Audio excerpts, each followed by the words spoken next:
je suis un bon réalisateur, je dis j'ai fait un beau film, Ce que je suis c'est beau. certain, c'est que ce film m'a vraiment transformé. Combien de cinéma était important pour nous? Est-ce que les gens ont envie qu'on leur parle de la vie? Les cinéastes ont besoin qu'on s'intéresse à eux, vous le savez. J'ai commencé en tant qu'acteur. J'ai essayé de faire l'acteur pendant 3 ans, 3 ans de cours de théâtre à Paris. J'étais pas très bon. J'avais des choses à dire, des choses à exprimer, mais je me rendais bien compte que c'était pas forcément le meilleur moyen de le faire. Donc vers la fin, je me suis plus orienté vers la mise en scène de théâtre que le jeu, que la comédie.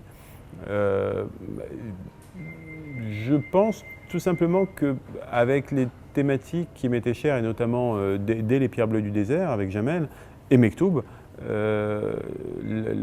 telles que la quête initiatique par exemple, notamment liée au fait que j'ai une double identité, des racines plurielles, rendait cet espace qu'est la scène de théâtre un peu trop étriqué pour moi, pour les exprimer. Donc j'avais besoin d'aller vers ces grands espaces au sens premier du terme que seule l'image, que seul le cinéma et la magie du cinéma peuvent offrir.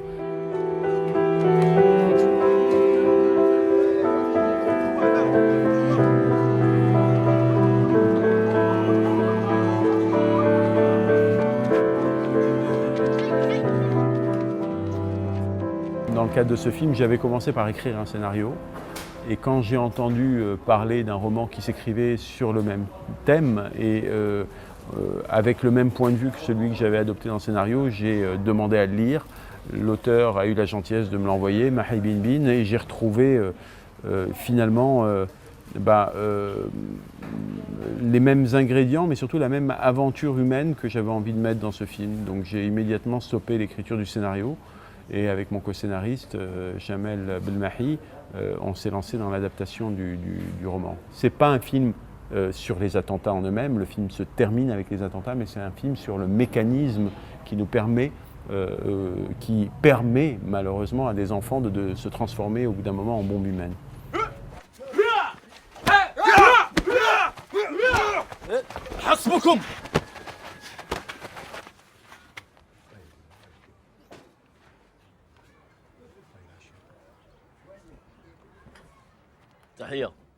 Je pense que la violence n'est pas un spectacle.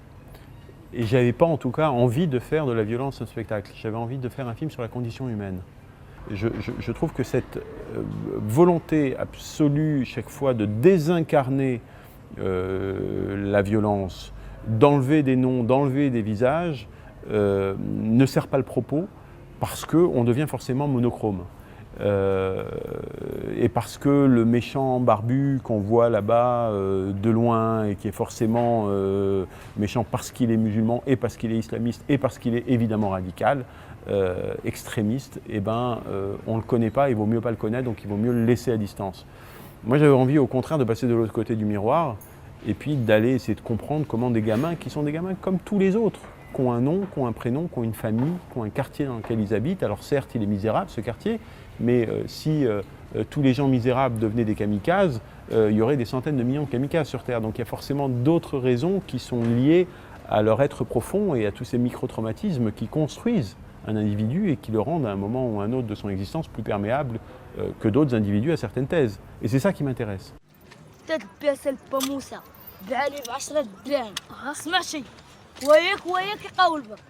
حضي منه اخ عدوا اللحيه تخمم عدك يخونه يلا سير.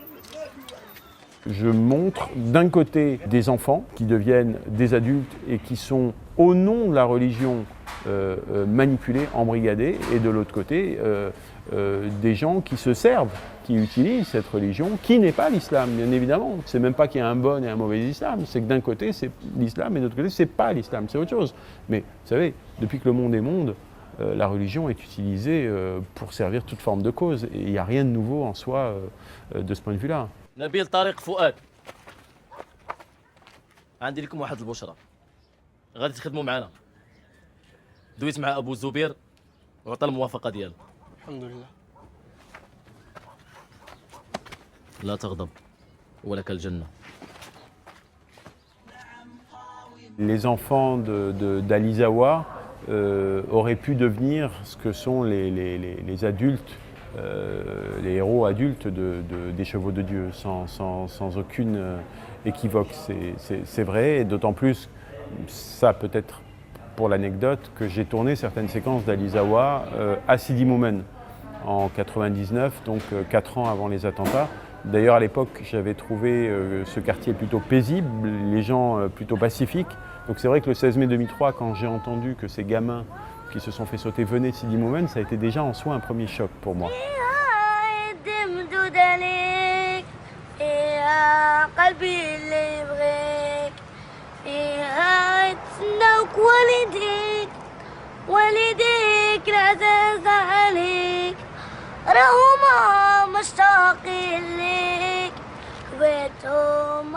Ceux qui lavent les cerveaux, ceux qui manipulent avec les textes, ne vont pas chercher dans les enfants de la rue. Ils vont chercher dans une enfance fragile, dans ce type d'espace clos tel que peut l'être un bidonville. Maintenant, il est évident que la violence, qu'elle soit sociétale ou qu'elle soit individuelle, elle se construit sur le lit de l'injustice sociale, de la géopolitique et des injustices de la géopolitique mondiale, et que ces thématiques, elles sont récurrentes et elles sont utilisées partout et à peu près de la même manière. Je ne fais pas des films pour un public, je fais des films pour le public et qui se trouve dans le monde arabe ou qui se trouve en Occident. En l'occurrence, je pense qu'on a tous beaucoup à apprendre de ce type de phénomène d'embrigadement et de la manière dont ils se mettent en place. Vous savez, au Maroc, comme à Londres, ou comme à Madrid, ou comme à New York, au lendemain d'attentats aussi violents, la réaction de tout un peuple, c'est d'aller dans la rue et de manifester et de crier « plus jamais ça, touche pas à mon pays ». Et j'étais dans les manifestants, moi aussi, au lendemain du 16 mai. Mais voilà, quand on a fait ça, on n'a fait qu'une partie du chemin. Si on ne veut pas que ça se reproduise, il y a une nécessité de véritablement plonger pour comprendre ce qu'il y a à comprendre, en tout cas, parce que tout ne peut pas être expliqué, tout ne peut pas être compris, tout ne peut pas être montré. Il y a des choses qui sont irrationnelles. Mais en tout cas, voilà, je pense que ce travail, il est important, et il est important pour toute société qui aujourd'hui est en prise avec des phénomènes tels que celui du terrorisme ou, en l'occurrence, si on parle des chevaux de Dieu, de l'islamisme radical. Et je ne pense pas qu'il y ait une société qui soit à l'abri aujourd'hui de tout ça. هنا غتلقاو الطريق الصحيح وراحة البال بالصلاة. عشتي وخدمتي مع الفساق والزنادقة، هما المجرمين ماشي انت. خمسة ما يقدروش علينا وراهم عارفينها. الموت لا يرهبنا. L'être humain, c'est ma seule passion. Ce qui me meut, c'est véritablement d'aller à la recherche de la complexité de l'humain.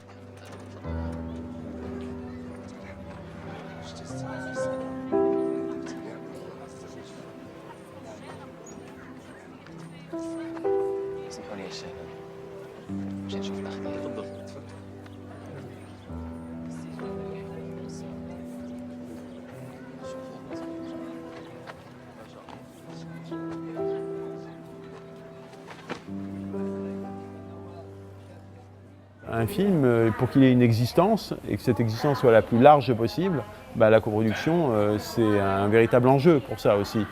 Parce que ça permet, dès le départ, de savoir que le film ne va pas sortir qu'au Maroc, mais qu'il va sortir également en Belgique, qu'il va sortir en France, et puis peut-être faire des enfants ailleurs dans le monde. Et puis il y a une dimension aussi artistique, c'est-à-dire qu'il y a des compétences, des savoir-faire qu'on vient chercher en Belgique, et qui n'existent pas forcément ailleurs, notamment dans la post-production par exemple, où la Belgique est très très bonne pour ça, mais aussi des compétences, je pense à Hicham Alaoui, le chef opérateur, qui pour moi est un vrai grand chef opérateur. J'ai une très belle collaboration avec Émilie Flamand, la script, Damien Cailleux, le monteur du film, qui a eu un apport exceptionnel. Il y a la dimension économique, mais souvent c'est des coproductions de complaisance quand on parle uniquement de cette dimension-là, et ça s'arrête assez vite. Et puis il y a une autre forme de coproduction qui est beaucoup plus belle et beaucoup plus intéressante quand on va véritablement chercher les talents que peuvent nous apporter cette coproduction. Et vous en avez en Belgique, croyez-moi. Des talents et de l'humilité.